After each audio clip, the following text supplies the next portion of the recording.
এই জুলাইয়ের বিপক্ষে অবস্থান নিয়ে সরকার পার পাবে না ইনশাআল্লাহ। হাসিনার ভূত যার কাঁধে ভর করেছে তাদেরকে বলতে চাই, স্বরাষ্ট্রমন্ত্রী তারা সকলেই কথার বরখেলাপ করেছেন, জুলাই সনদের বরখেলাপ করেছেন এবং গণভোটের গণরায়কে তারা বৃদ্ধাঙ্গুলি দেখিয়েছে। হ্যাঁ, লাইভ ভিউয়ার কেমন আছেন সবাই? সত্যের সন্ধানে জনগণের সঙ্গে ইনসাইড 24 বাংলার আরও একটি নতুন এপিসোডে আপনাদের সবাইকে স্বাগতম। সো গাইস, আজকে যে বিষয়টা নিয়ে কথা বলবো সেটা হচ্ছে যে 11 দলীয় যে জোট আছে বাংলাদেশের, তাদের একটি কনফারেন্সে তারা বিভিন্ন ধরনের কথা বলেছেন। এখানে বলেছেন জুলাইয়ের বিপক্ষে যাবে যারা, তাদেরকে আমরা প্রতিহত করব, তাদেরকে আমরা দেখে নেব।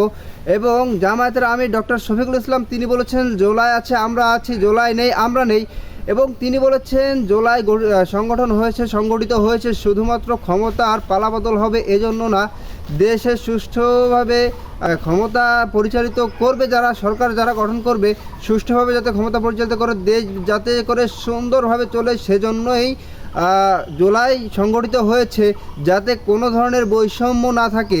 এবং উপদেষ্টা নাহিদ ইসলাম, সাবেক উপদেষ্টা নাহিদ ইসলাম তিনি বললেন যে স্বরাষ্ট্র উপদেষ্টা তিনি কথার বরখেলাপ করেছে।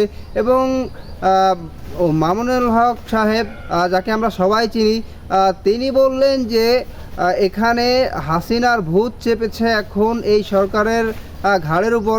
তিনি বিএনপিকে উদ্দেশ্য করেই বলেছেন এই কথাটা, যে ভূত আগে ছিল হাসিনার ঘাড়ে, এখন এসেছে বর্তমান সরকার যারা তাদের উপরে।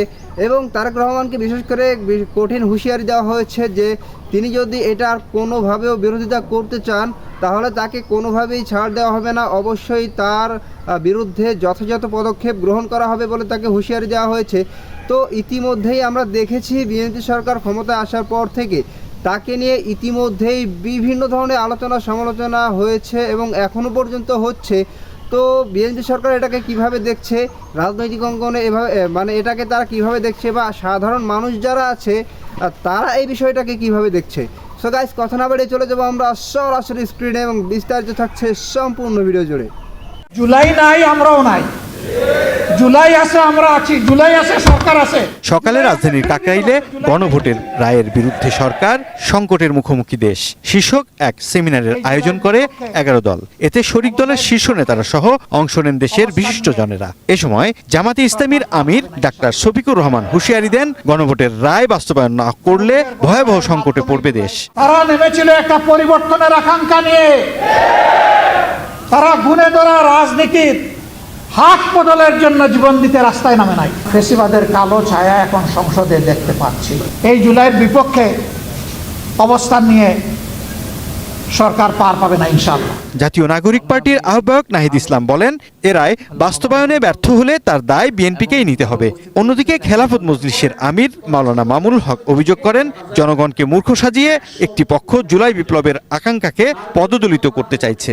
বর্তমান স্বরাষ্ট্রমন্ত্রী তারা সকলেই কথার বরখেলাপ করেছেন, তারা তাদের নিজেদের দলীয় ইশতেহার দেওয়া সেই ইশতেহারের বরখেলাপ করেছেন, জুলাই সনদের বরখেলাপ করেছেন এবং গণভোটের গণরায়কে তারা বৃদ্ধাঙ্গুলি দেখিয়েছে। হাসিনার ভূত যার কাঁধে ভর করেছে তাদেরকে বলতে চাই, হাসিনাকে অনেক মানুষ বলতো যে খুব রাজনীতি বুঝে, আমি তখনই বলতাম যে হাসিনার মতো বেকুব রাজনীতিবিদ বাংলাদেশে দ্বিতীয় কেউ জন্ম নেয়। 70 বছরের আওয়ামী লীগকে বাংলাদেশ থেকে ধ্বংস করে দিয়ে গিয়েছে শেখ হাসিনা। সাংবিধানিক সংকটের আশঙ্কা জানিয়ে সুপ্রিম কোর্টের সিনিয়র আইনজীবী শিশির মনির বলেন, গণভোটের রায় অনুযায়ী সংবিধান সংস্কার না করলে দেশ অচল হয়ে পড়বে। পৃথিবীতে মানুষ গণভোটের রায় মানে নাই এইরকম কোন উদাহরণ দুনিয়ার ইতিহাসের একটাও নেই। তারেক রহমান আর জুবেদা রহমানের যে মামলা রায় দিছে, খালাক দিছে, ওই জাজ সাহেব আগে রায় দিয়েছিলেন যে বাংলাদেশে তারেক রহমানের কোনো ভাষণ প্রচার করা যাবে। ওই জাজ সাহেব আমরা দেখলাম বঙ্গভবনে তারেক রহমানের সাথে হ্যান্ডশেক করার জন্য দৌড়ায় আসতেছে। আমাদের তরুণেরা জুলাই বিপ্লবের মধ্যে কিন্তু রাজতন্ত্র, ভুয়া রাজতন্ত্র খতম করে দিয়েছে। কাজেই আমাদের তরুণদের প্রতি আমার প্রত্যাশা আছে, বাংলাদেশে যেই রাজা হওয়ার চেষ্টা করুক না কেন সেই চেষ্টা ফলপ্রসূ হবে না ইনশাআল্লাহ। জুলাই সনদ বাস্তবায়ন আর জনগণের রায়ের প্রশ্নে রাজপথ ছাড়া বিকল্প কোনো পথ নেই, এমন কঠোর বার্তা দিয়েই শেষ হয় 11 দলের এ সেমিনার। সংস্কার পরিষদ যেহেতু প্রেসিডেন্সিয়াল অর্ডার হয়েছে, এটাও বৈধ, পরিষদের বৈঠক ডাকুন।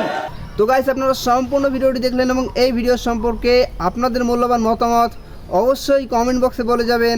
দেখা হবে আপনাদের সাথে অন্য কোনো ভিডিওতে। ততক্ষণ পর্যন্ত ভালো থাকবেন, সুস্থ থাকবেন। আল্লাহ হাফেজ।